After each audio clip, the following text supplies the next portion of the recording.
जय माताजी मित्रों। तो एक बार फरी स्वागत है वीआर रसोई में। तो आज આપણે બનાવશું મેથીની ભાજીનું શાક એક નવી રીતથી। તો ચાલો આપણે બનાવીએ। તો એક પેનમાં મેં થોડું તેલ લઈ લીધું છે।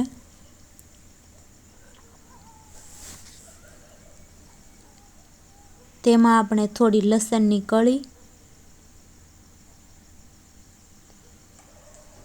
લસણની કળી કકડી જાય ત્યારબાદ તેમાં આપણે ફ્રેશ મેથી એડ કરશું। મેથીને મેં ઝીણી સમારી લીધી છે, આપણે તેને એડ કરી દઈશું।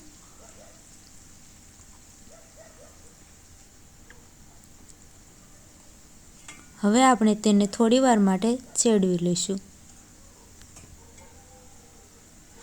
મેથીને આપણે એકદમ નથી ચેડવવાની, કારણ કે તે ગ્રેવી સાથે પણ મિક્સ થવાની છે। તો તે ચડી ગઈ છે। હવે આપણે તેને એક પ્લેટમાં કાઢી લઈએ।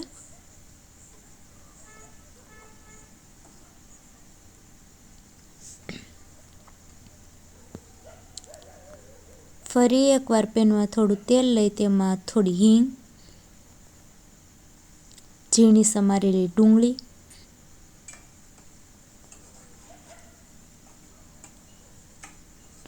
આપણે તેને મિક્સ કરી લઈશું। ડુંગળી ગોલ્ડન બ્રાઉન થાય ત્યારબાદ તેમાં આપણે લસણ અને મરચાંની પેસ્ટ એડ કરી દઈશું અને આપણે તેને મિક્સ કરી લઈશું।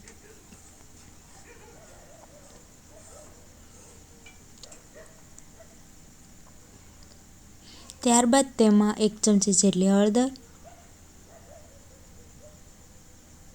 1 ચમચી જેટલું કાશ્મીરી લાલ મરચું, 1 ચમચી જેટલું મીઠું, બધા મસાલાને આપણે મિક્સ કરી લઈશું।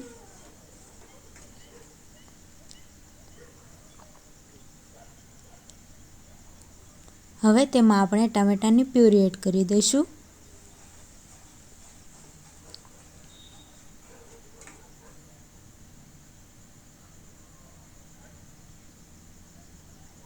ત્યારબાદ આપણે તેની વ્હાઈટ ગ્રેવી તૈયાર કરી લઈએ।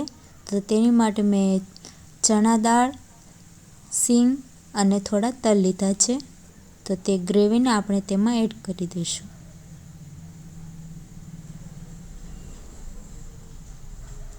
ગ્રેવીને મિક્સ કરી લઈએ।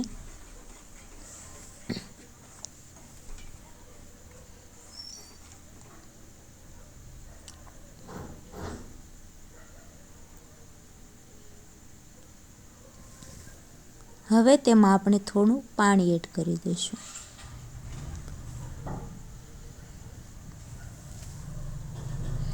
ત્યારબાદ આપણે જે મેથીને ફ્રાય કરેલી હતી તે એડ કરી દઈશું। આપણે તેને ગ્રેવી સાથે મિક્સ કરી લઈએ।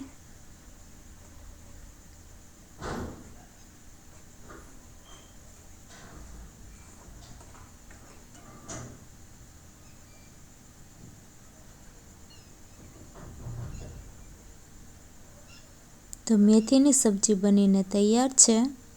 હવે તેમાં આપણે થોડી કોથમીર એડ કરી દઈશું। જો તમને આ વિડીયો પસંદ આવ્યો હોય તો વિડીયોને લાઈક કરો, વધુમાં વધુ શેર કરો અને અમારી ચેનલને સબસ્ક્રાઈબ કરો। તો હવે જલ્દી મળીશું એક નવા વિડીયો સાથે।